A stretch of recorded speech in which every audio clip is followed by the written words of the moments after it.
Hello बच्चों, कैसे हैं आप सब। आज हम कक्षा 6 के राजनीति विज्ञान, जिसकी पुस्तक का नाम है सामाजिक एवं राजनीतिक व्यवस्था 1 को पढ़ेंगे। तो इसमें अध्याय 2 में है सामाजिक भेदभाव, मतलब समाज में जो भेदभाव होता है उससे जुड़े हुए बातों को हम इस चैप्टर में पढ़ेंगे। तो पिछले अध्याय में हमने पढ़ा कि भारत विविधताओं का देश है। हमारे समाज में विभिन्न प्रकार के लोग रहते हैं। ये सबको पता है कि हमारे आसपास भी आप देखते होंगे कि अलग अलग तरह के, अलग अलग धर्मों के, अलग अलग रीति रिवाजों के, अलग अलग रहन सहन के लोग हैं और भारत में ये पूरे देश में अलग अलग तरह की संस्कृतियों को आपको देखने को मिलेगा। उनके खान पान, रहन सहन, भाषा, रीति रिवाज, धर्म तथा उपासना की विधियां अलग अलग होती हैं। तो ये अपने आसपास भी आप देखते हैं। यह हमारी विविधता है और यही क्या है, भारत की विविधता है। लेकिन अगर हम इसके आधार पर लोगों एवं समुदाय के बीच श्रेष्ठ एवं निम्न होने का अंतर करने लगे तो यह भेदभाव है।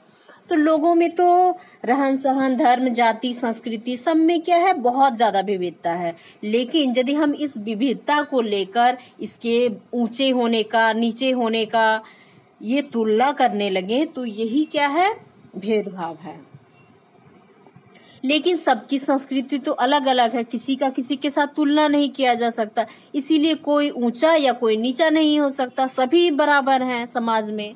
लेकिन यदि फिर भी समाज में ये जो भेदभाव है ये विद्यमान है और यही जो भेदभाव है ये अलग अलग बांटने का प्रथा कि हाँ ये नीचे है, ये ऊंचा है, ये ऊंची जाति है, ये नीची जाति है, ये स्त्रियों को ज्यादा सम्मान नहीं देना है, पुरुषों को ज्यादा सम्मान देना। तो इस तरह की जो अंतर समाज में देखने को मिलता है तो इसी अंतर को कहते हैं भेदभाव।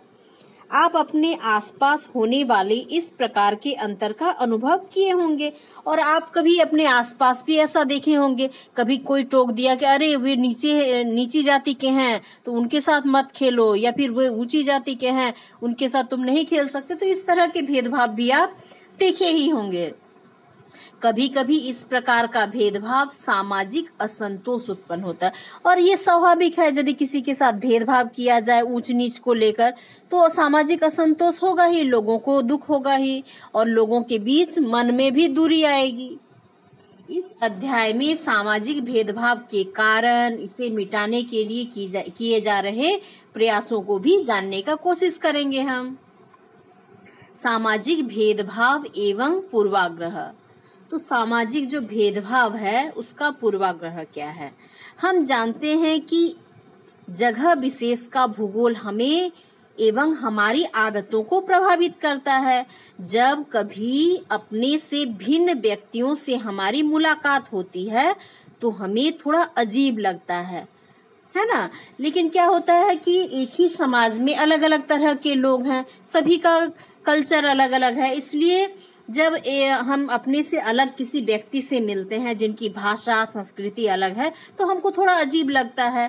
कुछ लोग वैसे लोगों को चिढ़ाते हैं या मजाक उड़ाते हैं।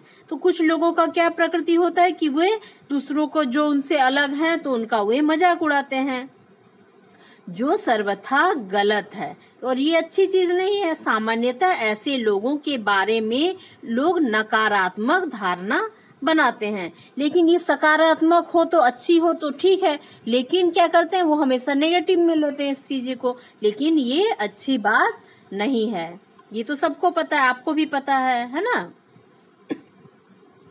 ऐसा इसलिए हो सकता है कि लोग खुद को अपने ही जैसे लोगों के साथ सुरक्षित महसूस करते हैं और लोग एक ही जाति के या फिर एक ही भाषा के, एक ही संस्कृति के लोग सोचते हैं कि हम अपने जैसे लोगों के साथ रहेंगे तो हम ज्यादा सुरक्षित रहेंगे और इसी कारण से वे दूसरे लोगों को हीन भावना से देखते हैं। पूर्वाग्रह एवं भेदभाव व्यक्तिगत एवं सामाजिक स्तर पर पाए जाते हैं। तो ये जो पूर्वाग्रह, पहले से ही एक धारणा बना लेना कि हाँ ये व्यक्ति ऐसा हो सकता है, या फिर जो व्यक्तियों के साथ भेदभाव किया जाता है या फिर उनके सामाजिक स्तर को लेकर भेदभाव किया जाता है, तो ये क्या है, यही है भेदभाव, सामाजिक भेदभाव, ठीक है। लेकिन ऐसा नहीं होना चाहिए। तो ऊपर देखिए कुछ दिया है सामाजिक भेदभाव के स्वरूप। तो किस किस रूप में सामाजिक भेदभाव होता है तो वो देखते हैं। लैंगिक भेदभाव, तो लैंगिक भेदभाव क्या है कि हाँ ये स्त्री है, ये पुरुष है, ये बेटा है, ये बेटी है, तो इस आधार पर भी लैंगिक भेदभाव होता है। दूसरा है भाषाई भेदभाव। एक भाषा के बोलने वाले लोग दूसरे भाषा के बोलने वाले लोगों को अलग समझते हैं और उनको हीन भावना से देखते हैं, तो ये हो गया एक भेदभाव। जातिगत भेदभाव, जाति के आधार पर भी ऊंची जाति, नीची जाति, इस तरह से भी भेदभाव समाज में किया जाता है। धर्म आधारित भेदभाव, और कभी कभी धर्म को लेकर भी भेदभाव किया जाता है कि ये हिंदू है, ये मुस्लिम है, ये सिख है, ये ईसाई है, तो ये अलग अलग धर्मों के लोग अलग अलग धर्मों के लोगों के साथ भेदभाव करते हैं, तो ये भी एक तरह का भेदभाव है। फिर शारीरिक बनावट के आधार पर भेदभाव, और कभी कभी शारीरिक बनावट, किसी में कोई कमी है, सभी इंसान तो एक संपूर्ण नहीं हो सकता, किसी में कोई हो सकता है किसी की हाइट बहुत कम है, या फिर कोई बहुत मोटा है, या फिर कोई देखने में अच्छा नहीं है, तो इस कारणों से भी कभी कभी भेदभाव किया जाता है। तो इस तरह से हम देखते हैं कि मुख्यतः 5 कारणों से भेदभाव किया जाता है। लैंगिक भेदभाव, भाषाई भेदभाव, जातिगत भेदभाव, धर्म आधारित भेदभाव, शारीरिक बनावट के आधार पर भेदभाव। तो पूर्वाग्रह एक शब्द आया यहाँ, तो पूर्वाग्रह का अर्थ क्या है? पूर्व निर्णय, अर्थात किसी मामले के तथ्यों की जांच किए बिना ही राय ले लेना या मन में एक निर्णय ले लेना। तो ऐसा कब होता है? हो सकता है कि आप कहीं जा रहे हैं, किसी व्यक्ति से आपको भेंट हुआ, तो आप उसको देखकर ही ये अनुमान लगा लेते हैं कि ये अमीर है, इस जाति का है, ऐसा भाषा बोलता है, तो आप उसके बारे में जानते ही नहीं, उसको जानने की कोशिश ही नहीं करते, लेकिन उससे पहले ही आप अपने मन में एक धारणा बना लेते हैं। तो यही है पूर्वाग्रह, कि किसी के बारे में जानने से पहले ही उसके बारे में धारणा बना लेना ही पूर्वाग्रह है। नीचे दिए गए बॉक्स में गांवों एवं शहरों में रहने वाले लोगों से संबंधित कुछ कथन दिए गए हैं। आपको जो सही लगे उसके आगे सही का निशान लगाइए एवं अपने उत्तर का कारण भी ढूंढिए। इस संबंध में आप दूसरों की भी राय लेने का प्रयास कीजिए। तो देखिए, ग्रामीण लोग और शहरी लोगों में कुछ तथ्य दिए हैं जिसको आपको बताना है कि कौन सा आपको सही लग रहा है, कौन सा गलत। ग्रामीण लोग, गांव के लोगों में पिछड़ापन होता है, तो आपको सही करना, इसमें आपको क्या लगता है, सही लगता है या गलत लगता है, तो ये आपका ओपिनियन होगा, यहाँ पे देना है।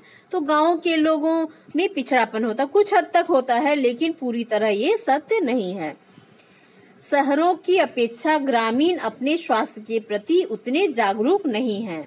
तो सही है कि शहरी लोग जितने ज्यादा जागरूक होते हैं स्वास्थ्य के प्रति, ग्रामीण लोग उतना नहीं होते, क्योंकि छोटी छोटी यदि तबीयत खराब हो गया तो वो सीधे डॉक्टर के पास नहीं जाते हैं। जो आसपास जो कोई डिग्री नहीं होता वैसे डॉक्टर के से दिखा लेते हैं, या फिर कभी कभी झाड़ फूंक के सबके में भी चले जाते हैं। नेक्स्ट है, ग्रामीण अंधविश्वासों एवं अज्ञानी होते हैं। तो ग्रामीण लोग ज्यादातर अंधविश्वासी भी होते हैं। कृषि में आधुनिक तकनीकी का प्रयोग नहीं करते। सही है। ग्रामीण शारीरिक रूप से मजबूत होते हैं। ये भी सही है कि वे लोग परिश्रम करते हैं, इसलिए शारीरिक रूप से मजबूत होते हैं। और फसलों की बुआई एवं कटाई के समय ग्रामीणों को आराम करने का मौका नहीं मिलता है। तो ये भी सही है। तो इसमें से आपको क्या लगता है वो आप अपना अनुसार, जो आपको लगता है उसी अनुसार आप सही गलत कीजिए। अब शहरी लोग, शहरी जीवन बड़ा आरामदायक होता है। सही है। शहरों के लोग आलसी होते हैं। तो पूरे तरह सभी लोग आलसी नहीं होते हैं, क्योंकि वो लोग को आलसी होंगे तो काम कैसे चलेगा। नेक्स्ट है, शहरी लोगों के लिए पैसे ही सब कुछ होता है। तो आपको क्या लगता है वही करना है, ठीक है। वे भरोसे के योग्य होते हैं। तो कुछ लोग होते हैं, कुछ लोग नहीं भी होते हैं। शहरों में रहना बहुत महंगा होता है। तो महंगा तो होता ही है। अब देखते हैं, इन कथनों पर गौर करेंगे तो पता चलेगा कि कुछ कथन ग्रामीणों को अंधविश्वासी एवं अज्ञानी तथा शहरी को आलसी तथा आराम पसंद बताते हैं। क्या ऐसे कथन हमेशा सही होते हैं? कुछ लोगों के साथ इस प्रकार के कथन सही हो सकते हैं, लेकिन अधिकांश के साथ नहीं। अतः हम प्रायः किसी व्यक्ति या समुदाय के बारे में नकारात्मक राय बना लेते हैं, जो हमेशा सही नहीं होता है। इसे ही पूर्वाग्रह कहा जाता है। लोगों को आलसी, कंजूस या चालाक मानना पूर्वाग्रह है।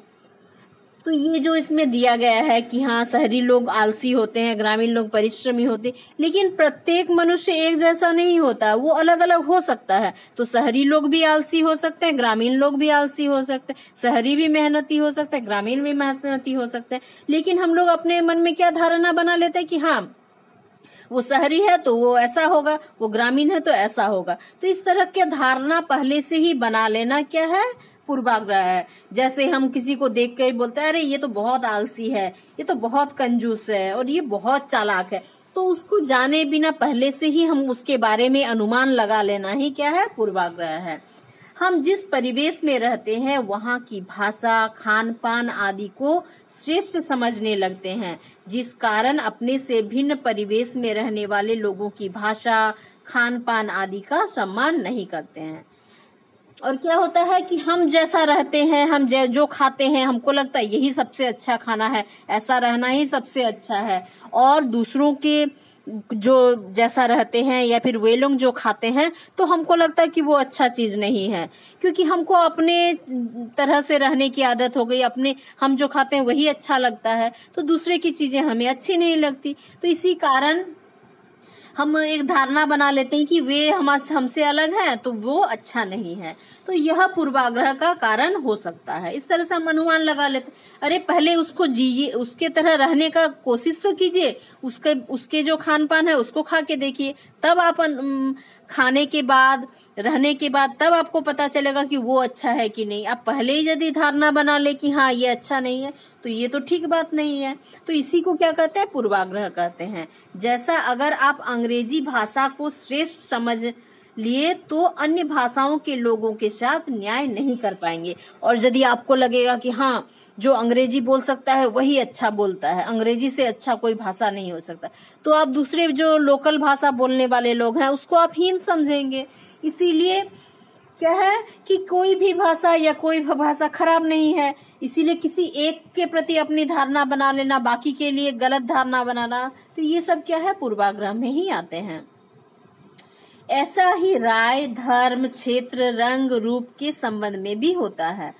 तो इस तरह का राय कि हाँ उस क्षेत्र के लोग अच्छे नहीं है, इस क्षेत्र के लोग अच्छे हैं, तो ये क्या है, अपने मन में एक धारणा बना लेना कि हाँ वो देखने में अच्छा है तो अच्छा होगा, वो देखने में अच्छा नहीं तो अच्छा नहीं हो। तो इस तरह का जो धारणा बन जाता है पहले से ही, वो क्या हो गया, पूर्वाग्रह। और कभी कभी पूर्वा जो ग्रह होता है, पूर्वाग्रह की पहले से जो अनुमान लगा लेते इतना दृढ़ हो जाता है कि हम लोगों के साथ बुरा बर्ताव करना प्रारंभ कर लेते हैं। हम पहले से इतना ऐसा धारणा बना लेते हैं कि हम मानने को ही तैयार नहीं है जो वास्तविकता है, और उसी धारणा के अनुसार हम लोगों के साथ कभी कभी खराब व्यवहार कर लेते हैं एवं उन्हें उनके अधिकारों से वंचित करने का प्रयास करते हैं। ऐसा भी होता है। इस प्रकार का बर्ताव भेदभाव कहलाता है। और ये जो बर्ताव है कि किसी के साथ बुरा व्यवहार करना, कि उसको अपने अंदर एक अनुमान लगा लेना कि वो ऐसा है तो उसी के अनुसार उसके साथ बुरा व्यवहार करना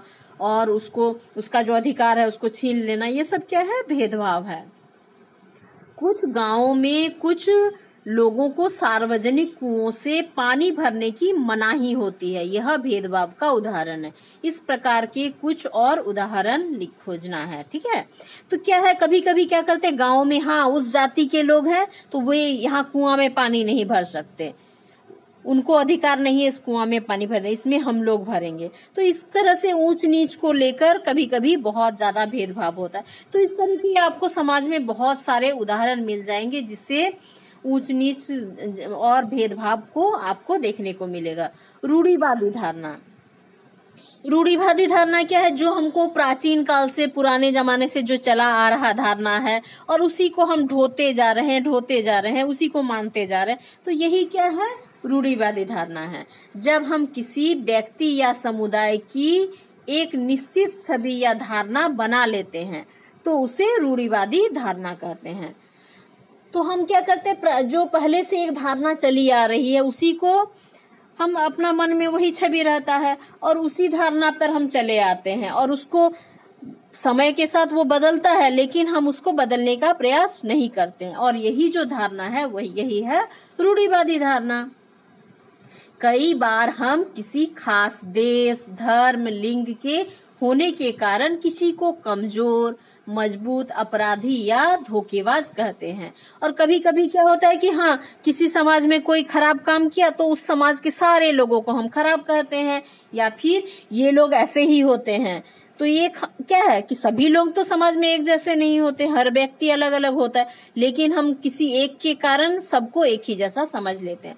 तो ये भी क्या है, एक रूढ़िवादी धारणा का ही उदाहरण है।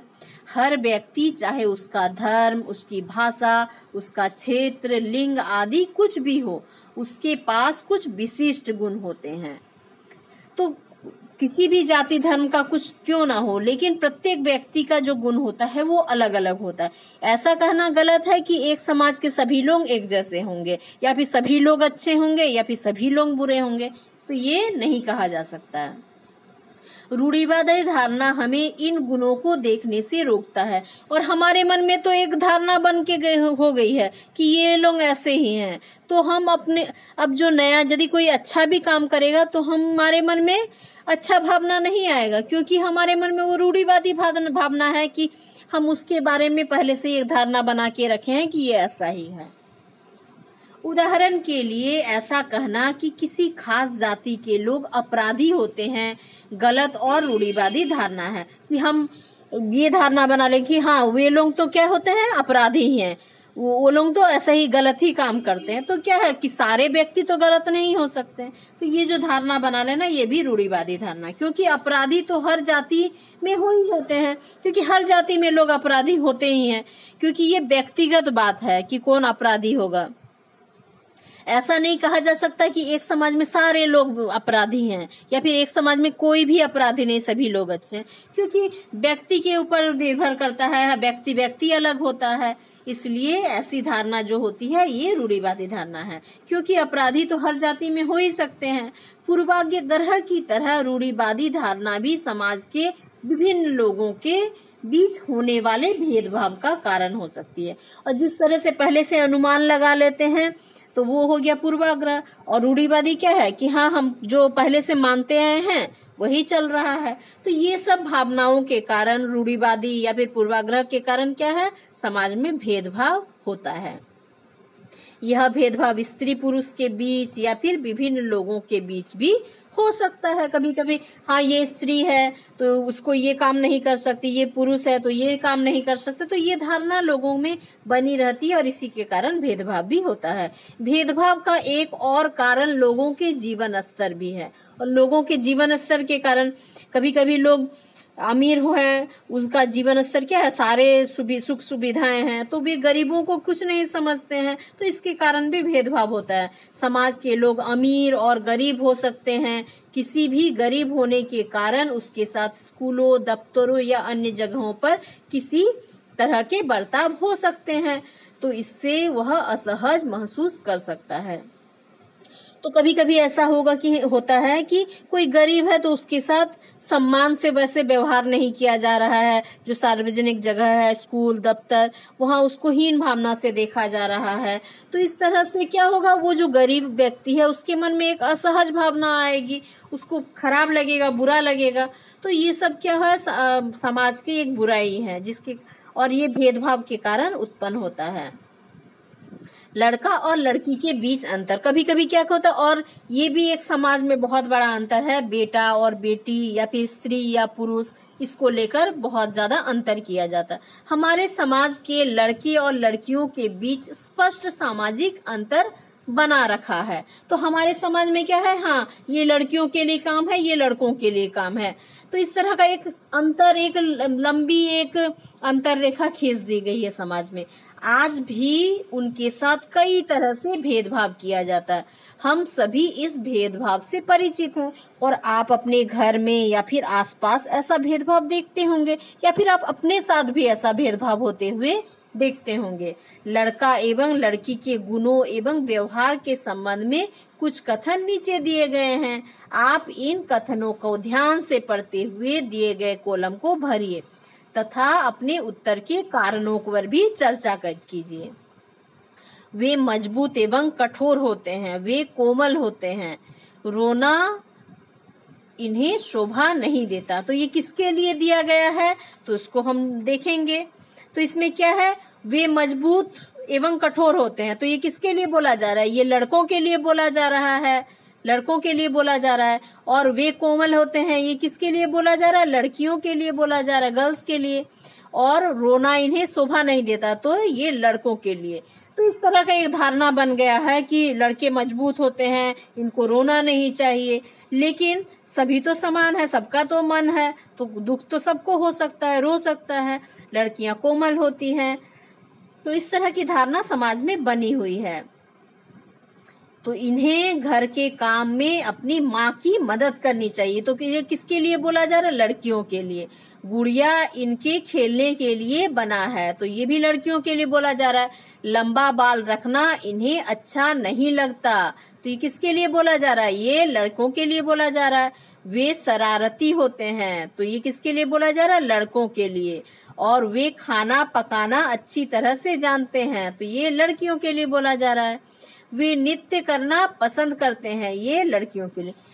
तो इस तरह से एक बांट दिया गया कि हाँ ये गुण है तो ये लड़कियों का होगा, ये गुण है तो ये लड़कों का होगा। लेकिन कभी ऐसा नहीं हो सकता है क्या कि सारे लोगों के लिए समान गुण होगा, कि हाँ लड़के भी रो सकते हैं, लड़कियां रो सकती है, लड़की भी खाना बना सकते हैं, लड़के भी खाना बना सकते हैं। लेकिन हमारे समाज में क्या है, एक अंतर कर दिया गया कि हाँ लड़की है तो लड़की ही खाना बनाएगी, लड़का है तो लड़का ही बाहर का काम करेगा। तो इस तरह का अंतर समाज में पहले से ही मौजूद है। और ऐसा नहीं है कि अभी ये अंतर खत्म हो गया, अभी भी ये अंतर बना हुआ है। ऐसा नहीं कि सिर्फ गरीब घरों में ऐसा है, अमीर घरों में भी ये अंतर अभी भी देखने को मिलेगा। तो ये समझ गए। अब ये जो अंतर है इसको आपको इस कॉलम में भरना है, यहाँ लड़का का, यहाँ लड़की का। ठीक है, इसको आप भरेंगे। तो कथन उनके लिए रोना अच्छी बात नहीं है, पर गौर कीजिए। तो यह कथन से आप क्या समझते हैं कि अपनी जिज्ञासा के लिए समाज के विभिन्न लोगों से पूछिए कि क्यों उचित नहीं है लड़कों के लिए रोना। अधिकांश लोगों का मत है कि यह कथन लड़कों की ओर इंगित करता है। आप यदि ये चीज किसी को पूछेगा तो जरूर वो जवाब देगा कि ये लड़कों के लिए है, कि ये रोना नहीं चाहिए। लड़का एवं लड़की, कभी आप पूछ के देखिएगा आसपास तो आपको जवाब यही मिलेगा। लड़का एवं लड़की दोनों को रोने का मन कर सकता है।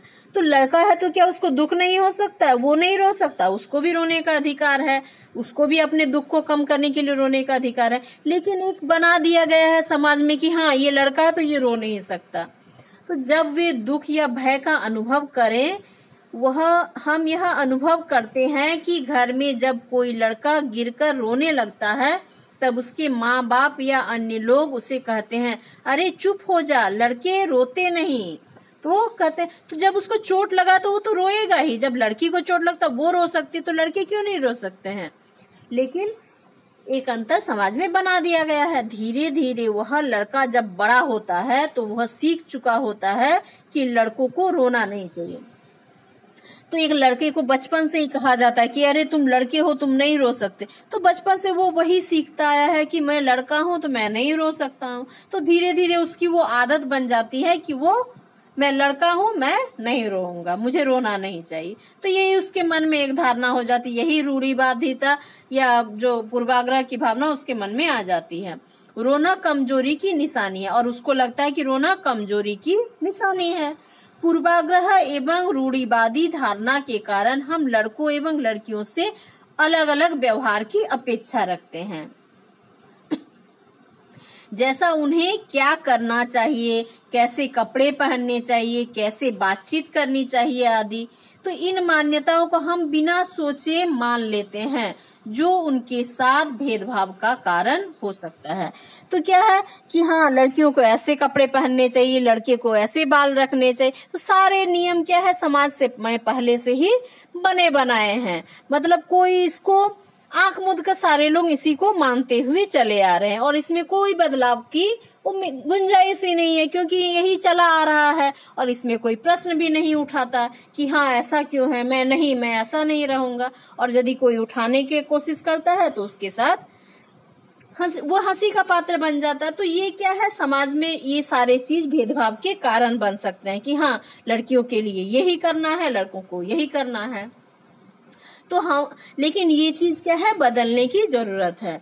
अगर हम किसी को उस काम को करने से रोकते हैं जिसे वह कर सकता है तो उस पर इसका बुरा असर पड़ता है। उदाहरण के लिए महिलाओं को पुरुषों की तुलना में कमजोर आंकने के कारण सैन्य सेवा जैसी महत्वपूर्ण सेवाओं में पर्याप्त अवसर नहीं प्राप्त किया जाता है। तो समझा जाता है कि लड़कियां कमजोर होती हैं, इसलिए उसको फोर्स में या फिर जो सैन्य सेवा है, हमारे जो फोर्स हैं नेवी या फिर स्थल सेना, वायुसेना, किसी में जाने का ज्यादा सुयोग नहीं। प्राचीन का पहले तो और भी नहीं था, लेकिन धीरे धीरे थोड़ा सा भावना चेंज हुआ और अभी लड़कियां भी इस सब में जाने लगी है।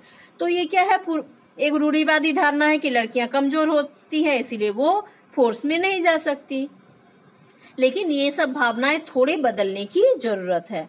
जातीय भेदभाव, और आगे क्या है, जाति के अनुसार जो भेदभाव होता है उसको देखते हैं।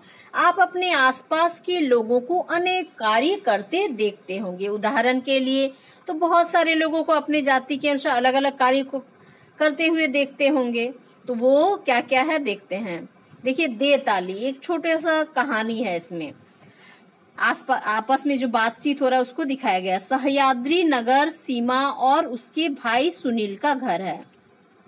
तो ये दृश्य है सह्याद्री नगर का, जिसमें सीमा और उसके भाई सुनील हैं। ये है सुनील और ये है सीमा। तो सुनील कहता है अरे हमारे पड़ोस में एक नया परिवार आया है। तब सीमा कहती है हाँ मुझे पता है, विपुल मेरी ही क्लास में है और जो आए हैं तो उसमें जो विपुल नाम का लड़का है वो मेरी क्लास में है। तो ये सुनील कहता है माँ मैं तो खेलने जा रहा हूँ। तो माँ कहती है अच्छा बेटा जल्दी आना। सीमा तू यहाँ क्या कर रही है, घर का कितना काम बाकी है। तो सुनील तो खेलने चला जाता है, लेकिन सीमा खेलने नहीं जाती है। उसकी माँ उसको कहती है कि घर में कितना सारा काम है और तुम क्यों खड़ी हो, सीमा से कहती है। अब देखिए सुनील जो है विपुल के घर में चला जाता है जो उसके पड़ोसी हैं। हेलो विपुल, मैं सुनील पास में रहता हूँ। तो वो कहता है हेलो सुनील, चलो खेलने चले। सुनील कहता है कि चलो खेलने चलते हैं। तो यहाँ विपुल कहता है चलते हैं, पर मैं पहले घर का काम पूरा कर लूं। तो घर के काम क्यों, मम्मी नहीं है? सुनील कहता है क्यों मम्मी नहीं है, तुम क्यों काम करोगे? तो ये विपुल कहता है जो दूसरे काम कर रही है, माँ क्या कर रही है, दूसरी काम कर रही है, इसलिए मैं सारा काम कर लेता हूँ। फिर विपुल कहता है सुनील और दीदी लो शरबत पियो। और वो क्या करता है, विपुल शरबत लेके आता है और शरबत बना के लाके सुनील को देता है। फिर देखिए विपुल कहता है दीदी तुम भी खेलने चलो।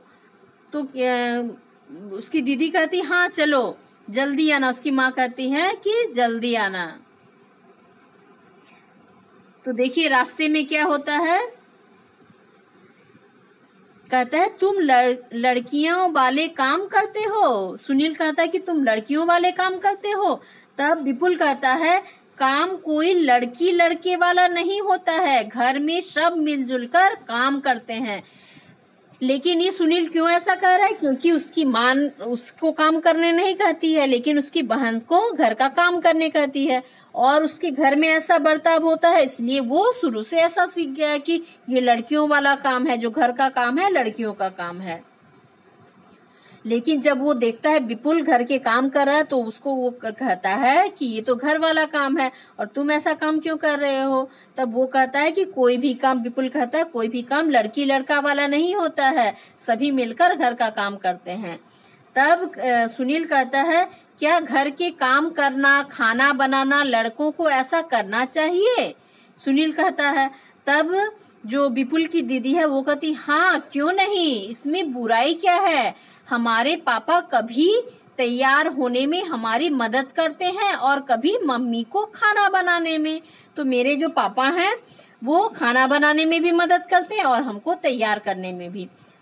और विपुल और उसकी दीदी इस तरह की क्यों बात कर रहे हैं, क्योंकि उसके घर का परिवेश वैसा है, क्योंकि वो छोटे से देखते आए हैं कि उनके पापा माँ के काम में मदद करते हैं और उनमें, और उसी तरह से विपुल भी ये सीखता है कि कोई भी काम लड़कियों लड़का वाला नहीं होता है, इसलिए वो भी काम करता है। लेकिन सुनील के घर में ऐसा परिवेश नहीं है, इसलिए वो हर काम को लड़की लड़का वाला कहता है।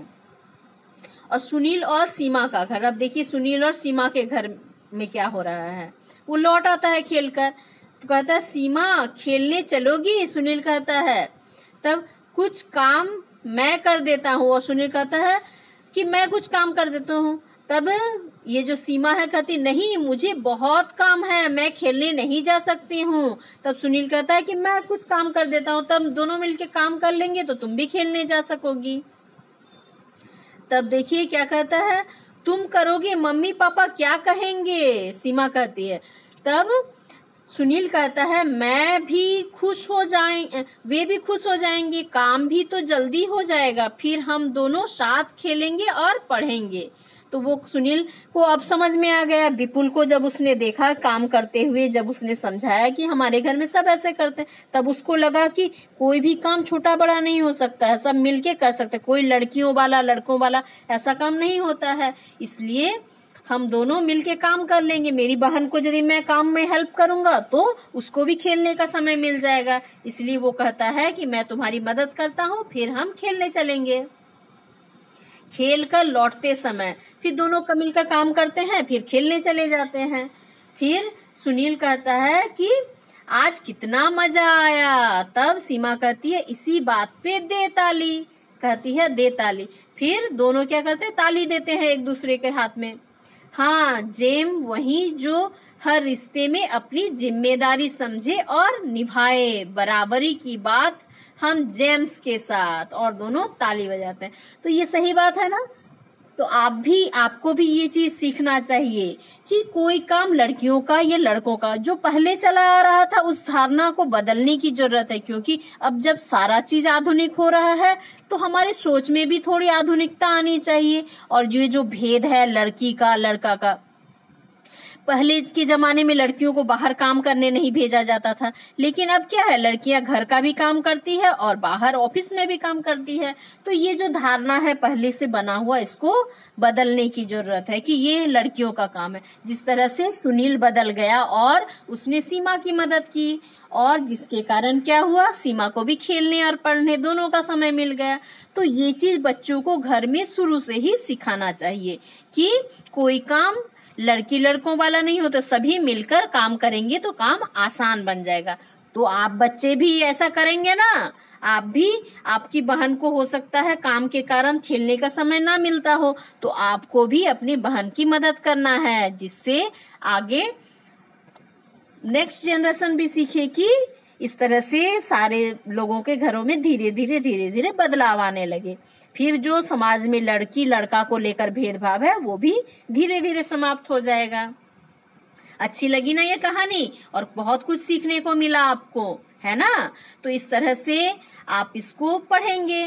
तो यहीं तक आज का ये चैप्टर, और आपका यदि कोई चैप्टर छूट गया है या फिर आने वाले चैप्टर चाहिए तो आप चैनल को सब्सक्राइब कर लेंगे, और यदि चैप्टर में समझने में कुछ दिक्कत होगा तो आप कमेंट जरूर करेंगे, ठीक है। तो आज के लिए इतना ही। इसका जो नेक्स्ट बाकी बचा है उसको हम नेक्स्ट पार्ट में